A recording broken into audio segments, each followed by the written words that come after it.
চলুন protein rich breakfast অথবা tiffin recipe আপনাদের সাথে শেয়ার করি। নমস্কার বন্ধুরা, মিঠুর কুকিং চ্যানেলে আপনাদেরকে আবারও স্বাগত। আমি কিভাবে আর কি ইনগ্রিডিয়েন্ট দিয়ে এই রেসিপিটা বানিয়েছি চলুন দেখে নিই। এটা কিন্তু যেমন হেলদি তেমন টেস্টিও আর একদম পেট ভর্তি খাবার। তো আমি গ্রিন মুগ আগের দিন 2-3 ঘন্টা আগে ভিজিয়ে রেখেছিলাম রাত্রে, তারপরে সেটাকে একটা ছাঁকনিতে জল ছেঁকে দিয়ে রেখে দিয়েছিলাম, আর এইভাবে স্প্রাউট বেরিয়ে গেছে। সেটা 1 কাপ হয়েছে। একটা মিক্সিং বলে নিয়ে নিয়েছি। 1 ইঞ্চি আদা গ্রেট করে নিয়েছি। সবসময় আমি আদাটা গ্রেট করেই দিই, তাহলে খুব ভালোভাবে মিশে যায়, একটুও দলা পেকে থাকে না। আর দিয়ে দিয়েছি 3টে কাঁচা লঙ্কা। আপনারা যেমন ঝাল খান, যদি বাচ্চাদের টিফিনে দেন তাহলে অবশ্যই লঙ্কাটা বাদও দিতে পারেন বা একটু কমিয়েও দিতে পারেন।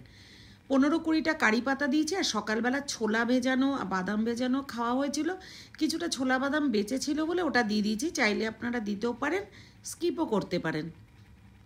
খুব ভালো করে অল্প একটু জল দিয়ে মিক্স করেছি, খুব বেশি জল কিন্তু দেওয়া যাবে না। আর ছোলাগুলো কয়েকটা অনেক সময় এর মধ্যে গোটা থাকতে পারে, তাহলে আরও একবার ছোলাগুলো নিয়ে মিক্সিটা চালিয়ে নিতে পারেন। এরপরে 3 টেবিল স্পুন দিয়ে দিলাম আমি বেসন, আর দিয়েছি স্বাদ মতো লবণ, আর 1 টিস্পুন মতন চিলি ফ্লেক্স দিয়ে খুব ভালো করে সমস্ত উপকরণগুলো মিলিয়ে নিতে হবে। যদি একটু শক্ত মনে হয় তাহলে 1 টেবিল স্পুন বা 2 টেবিল স্পুন মতো জল দিতে পারেন, যাতে একটা ঠিক ব্যাটার তৈরি হয়, খুব বেশি পাতলা যেন না হয়ে যায়। এমনি কোনো সমস্যা নেই, তবে পাতলা হয়ে গেলে কিন্তু একটু বেশি স্প্রেড করে যাবে। এরপর 1/2 টিস্পুনেরও হাফ নিয়ে নিয়েছি আমি বেকিং সোডা দিয়ে একদম একই সাইডে একই দিকে চামচটা চালাতে হবে, এদিক ওদিক করে আনইভেন্টলি চালানো যাবে না। রেখে দিয়ে এরপরে তাওয়া গরম করে তাওয়াতে একদম 1 to 2 ড্রপ তেল, সাদা তেল গরম করে নিয়ে আমি চামচে করেই 2 থেকে 3 চামচ মতন এই ব্যাটারটা দিয়ে দেবো। দিয়ে একদম স্লাইস পাউরুটি যেমন শেপ হয় ঠিক ওইভাবেই চেষ্টা করেছি। পুরোটাই যে অ্যাকিউরেট এসছে এমন নয়, তবে এরকম একটু স্কোয়ার শেপে দিলে দেখতেও ভালো হবে, একদম মনে হবে স্যান্ডউইচই খাচ্ছেন। তো দেখতে ওরকম লাগবে, আর খেতে তো অপূর্ব স্বাদ হয়, যেমন হেলদি তেমন টেস্টিও। ঠিক এইভাবে করে ভালো করে স্প্রেড করে দিয়ে এরপর ঢাকা দিয়ে 2 থেকে 3 মিনিট মতন একটা পিঠ হতে দিতে হবে। অবশ্যই আঁচটাকে একেবারেই লোতে রাখতে হবে, না হলে কিন্তু পুড়ে যাবে, ভালো করে রান্নাটা হবে না, কুক হবে না। তো এরপরে একটা পিঠ হয়ে গেছে, যখন দেখুন ব্রাউন হয়ে গেছে, তার জন্য আমি আরেকটা পাশ উল্টে দিলাম। এতে তেলও খুবই কম লাগে, আর যেহেতু স্প্রাউট ওটা, এর জন্য একদম প্রোটিন রিচ। এরপর বাচ্চারা যেহেতু পছন্দ করে চিজ, আপনারা চাইলে চিজও দিতে পারেন, আবার স্কিপও করতে পারেন। আমি একটা স্লাইসের মধ্যে একটা পোর্শনে আমি চিজ দিয়েছি গ্রেট করে, আরেকটা স্যান্ডউইচে কিন্তু চিজ স্প্রেড করে দিয়েছি। তো এইভাবে দেখুন, এক পাশে চিজ দিয়েছি আর এক পাশে দিয়েছি টমেটো সস। আপনারা চাইলে গ্রিন চাটনি, যে ধনেপাতা লঙ্কা দিয়ে যে গ্রিন চাটনি লেবু রস দিয়ে বানানো হয়, ওটাও দিতে পারেন। এরপরে আমরা স্যান্ডউইচ করলে কি টমেটো, পেঁয়াজ, শশা এগুলো দিয়ে খেতেই পছন্দ করি। যেহেতু শশাটা পছন্দ করেনি বাচ্চা, ওই জন্য আমি দিইনি। আপনারা চাইলে শশাও দিতে পারেন।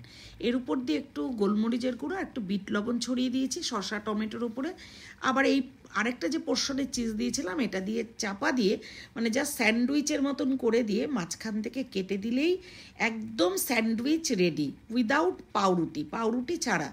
আর দুর্দান্ত কিন্তু খেতে হয়। আরেকটা করেছি সেম, এক পাশে টমেটো সস দিয়েছি আর এক পাশে কিন্তু চিজ স্প্রেড দিয়েছি।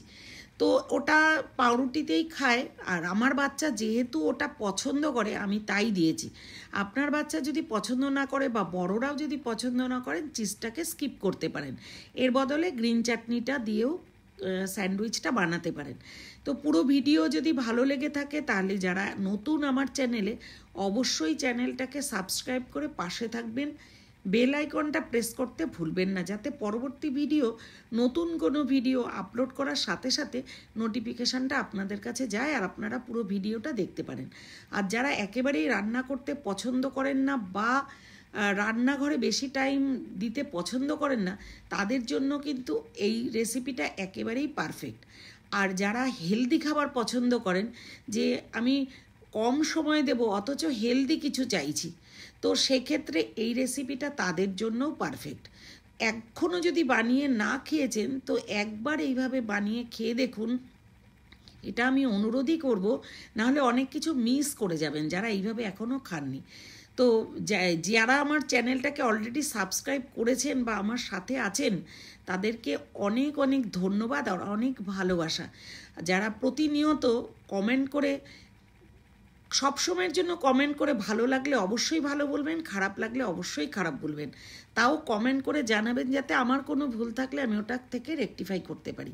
তো প্রতিনিয়ত এরকম ভিডিও আপলোড করি আর আপনারা দেখেন, আমার সাথে রয়েছেন, এর জন্য আপনাদেরকে ধন্যবাদ যারা অলরেডি সাবস্ক্রাইব করেছেন।